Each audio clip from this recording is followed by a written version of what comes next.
সমন্বয় আজকের এই উঠান বৈঠকের সম্মানিত সভাপতি আঙ্গুর ভাই উপস্থিত আছেন বাংলাদেশ জাতীয়তাবাদী দল বিএনপি বগুড়া জেলা বিএনপির সম্মানিত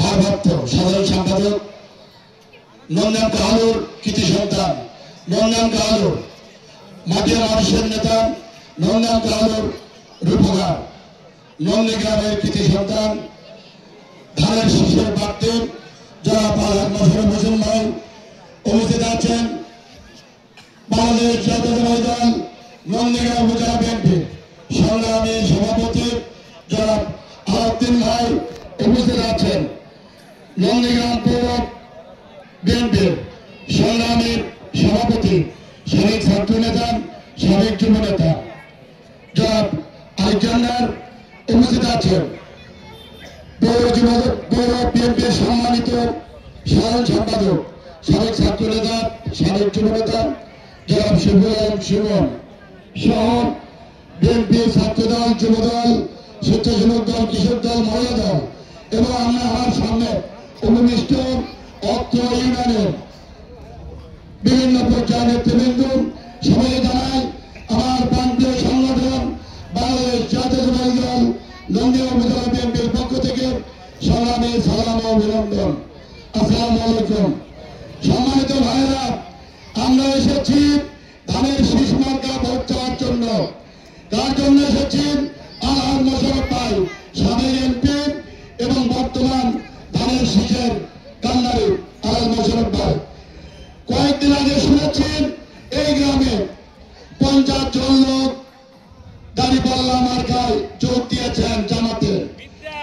এটা হলো মিথ্যা একটা গুজব। আপনারা গুজবে কান দেবেন না। সেটি হল 2014 সালে সাইদি সাহেবকে চান্দের মধ্যে তুলে আমাদেরকে 3000 লোকের মামলা দিয়ে আমাদের মা বোনদের স্বামী সন্তানদের ঘুমাতে পারে নাই। আপনারা বাড়িতে রাখতে পারেন নাই। মালের জমি আলুর জমি সমান করেছেন, আপনি কিন্তু বাড়িতে আসতে পারেন না। এরা হলো মিথ্যাবাদী। এরা হলো ওই যে আপনার কুষ্টিয়ার হলো আছে বক্তা আছে বলে যে ওই হামজা উনি বলে যে আপনার বর্তমান ওই ইয়াকে দেখেন না, কিন্তু বলা হলো বর্তমান শয়তান মিথ্যার রাজা জামাত শিবিরের লোকজন। আমাদেরকে এই 10-11 বছর বাড়িতে থাকতে দেয় নাই। আপনারা অনেকে ঘুমাতে পারেন না।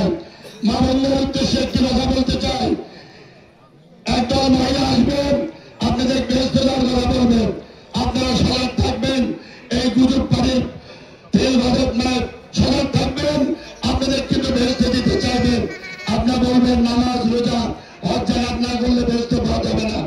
আপনারা সজাগ থাকবেন এবং আগামী দিনে ধানের শীষ মার্কা ভোটছেন সময় কম, ধানের শীষ মার্কা ভোটছেন। আমার সংক্ষিপ্ত বক্তব্য এখানে শেষ করছেন। খোদা হাফেজ। বাংলাদেশ